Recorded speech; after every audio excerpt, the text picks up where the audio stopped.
truly appreciate and value our close relationship with the United Kingdom, and we look forward to becoming NATO allies as well. Russia's full-scale invasion of Ukraine was a historic turning point for European and global security. Russia's actions are a brutal attack, not just on Ukraine, but on international law and principles that are the foundation of the European security order. The Kremlin's aggression has had repercussions beyond the war in Ukraine. It has led to a strong unity in support of Ukraine and against Russia, but also to Sweden abandoning more than 200 years of military non-alignment and applying to join NATO. On May 18th last year, Sweden took the historic step to apply for membership in NATO together with Finland. And on July the 5th, we both achieved invitee status, approved by all allies. As of today, 29 of NATO's 31 member states have ratified Sweden's application for membership. Only Turkey and Hungary remain. Sweden has agreed to a trilateral memorandum with Turkey, where the struggle against terrorism is one of the most important parts. New legislation has recently entered into force in Sweden that makes it illegal to participate in a terrorist organization in any way that promotes, strengthens or supports it. We are thereby delivering on the last part of our agreement. Sweden fully supports Turkey against all threats to its national security and condemn all terrorist organizations, including the PKK, which carry out attacks against it. We are living in an increasingly dangerous world. Alongside state actors, terrorists and violent extremists also pose a serious threat. Sweden has been under a heightened terrorism threat since 2010. Tackling that threat, it requires intensive national and international efforts. Sweden's new enhanced legislation will facilitate our cooperation with Turkey, as well as with other NATO and EU countries. Sweden stands ready to be an active and loyal ally and to contribute to the security of the entire alliance from day one. We have a strong defense and stand ready to contribute to NATO's enhanced forward presence in the Baltic Sea region, air policing and other operations. Sweden's accession to NATO has been the main topic in my discussions with Foreign Secretary Cleverly. I have conveyed our gratefulness for the United Kingdom's quick ratification of our application to join the alliance and the strong signal that Sweden should be a NATO member before the summit in Vilnius. Once again, very welcome to Sweden, to Gotland, to these three games. Please, the floor is yours. Tobias, thank you very much. I should probably call you by your formal title, Foreign Minister Billstrom, but it is a genuine pleasure to have the opportunity to join you here in Sweden, in Gotland, in this amazing venue. I've had press conferences in some quite impressive buildings, but I think, without fear of contradiction, this is the most fascinating backdrop. And of course, it reflects on your country's history, a seafaring nation, a trading nation, a nation which has proven to be a strong and reliable friend to the United Kingdom, just as we very much believe ourselves to be a strong and reliable friend to you. Russia's illegal, unprovoked invasion of Ukraine, of course, is now the backdrop to so much of our thinking. It reminds us of the importance of strong, reliable friendships.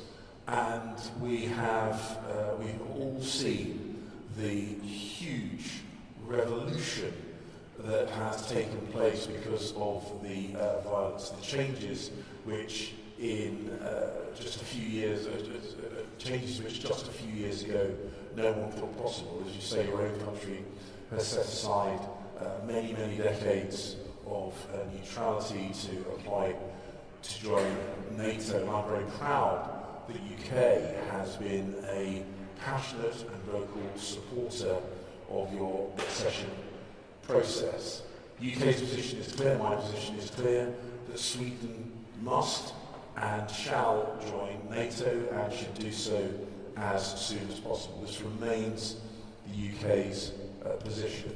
We recognise the huge steps that you as a country have taken to address the concerns of some of the existing allies within NATO. And the UK very much is confident when we say that all NATO allies will be made safer by Sweden's joining of our alliance, just as we believe that Sweden will become safer as an ally within NATO. So we will continue to push for the speedy completion of your accession process. We look forward to the flag-raising ceremony, shortly followed by Sweden's hard work as a friend and ally within that formal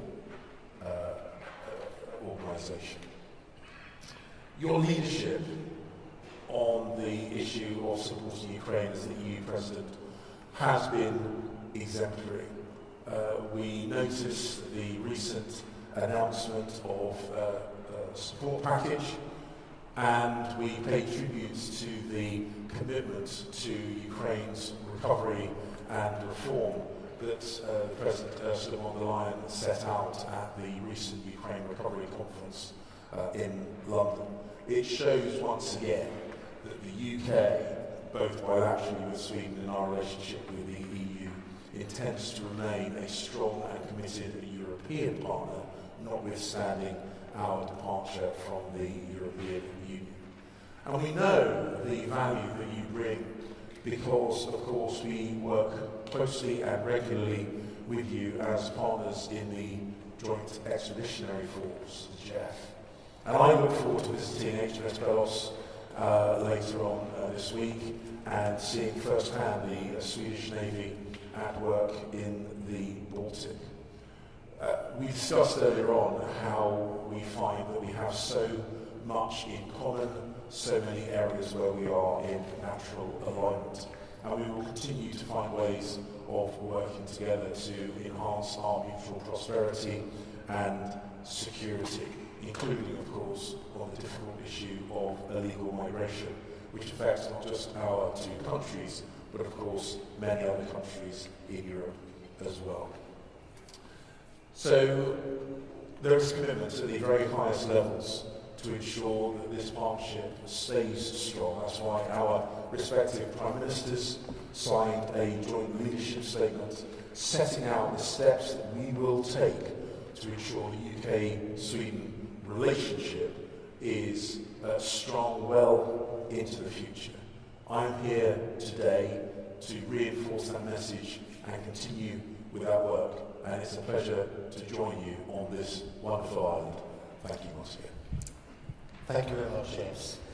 Well, now we'll open up the floor for a few questions, please. Yes, and the first question goes to TV4. Thank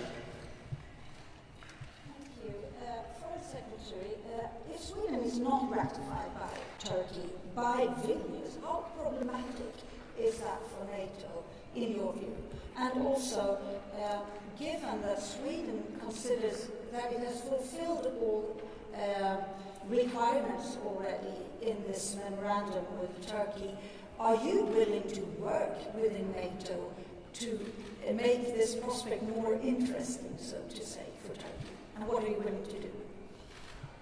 Well, I think everyone can see how swiftly and decisively Sweden and the Swedish government have acted in response to the concerns that were put forward by one of the NATO allies. And I think that that is something which we should all recognise.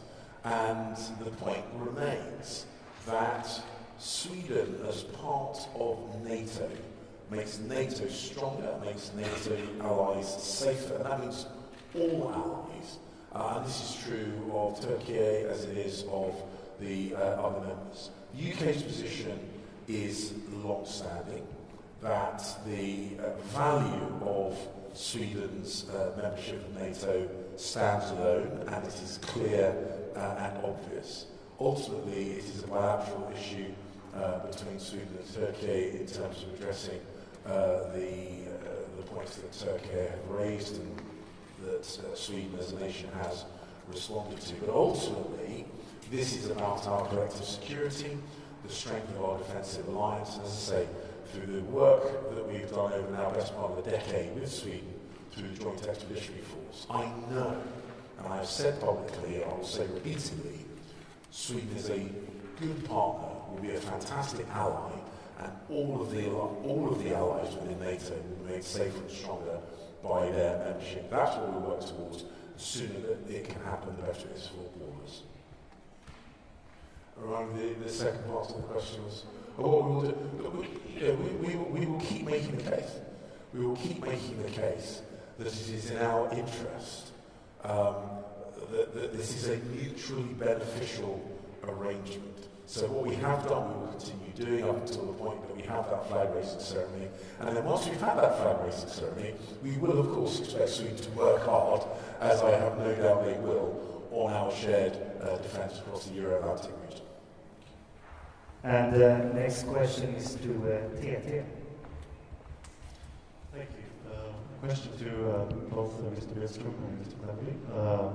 Regarding the events taking place in Russia the last couple of days, what would be a preferable outcome of the events? A change in leadership or something else? Well, I'll start by saying that I think that we don't really have a reason to speculate overly about this. This is, after all, something which is taking place in Russia. It is a domestic, it's an internal affair, and I think that we should regard it as such. For myself, I think also that we should be very cautious about the fact that the thing which we should be focused on is Ukraine and not Russia. It is Ukraine's victory in the battlefield that will secure an outcome of this war, that will re-establish the territorial integrity of Ukraine, reaffirm its sovereignty, and see to it that the people of Ukraine is relieved of the terrible burden that this war, this illegal aggression by Russia against Ukraine has put on their shoulders. This is the aim of the Swedish government, and I think that we are very well aligned on this as well, although I leave it to Foreign Secretary Cleverly to outline the position of the UK. Well, as I said in my opening remarks, we find ourselves regularly and effortlessly in alignment with Sweden on so many issues, and I think the response that the Foreign Minister made very closely echoes the words that I spoke yesterday in the British Parliament. Ultimately, this is an internal Russian matter. The leadership of the Russian Federation is a decision exclusively for the Russian people. I don't think it's healthy or useful to speculate about what this might mean for the leadership of Russia, and therefore I won't be doing so. But also, it's important that we focus on what we have committed to, which is supporting Ukraine in the recovery of their land, the self-defense against this illegal and unprovoked Russian attack, and also to work together on the recovery and the rebuilding once this war is over. But one thing I would note, and I think is incredibly important the world listens to this, is that one of Vladimir Putin's closest former allies, one of his protégés, said publicly that the excuses that Vladimir Putin used to justify his invasion of Ukraine were completely illegitimate, that there was no risk to Russia, there was no rationale, there was no legitimacy for Russia's invasion of Ukraine. So I think the world should reflect on that, but we will stay focused on the job at hand, which is supporting Ukraine in its self-defense and subsequent recovery. And the next question is from Reuters, and it's to the Foreign Secretary. Have you spoken directly with your Turkish counterpart regarding Sweden's NATO accession? And if so, what indications did they give you about approving the application in time for the Vilnius summit? If not, is there a need for a plan B around the timing of Sweden's accession?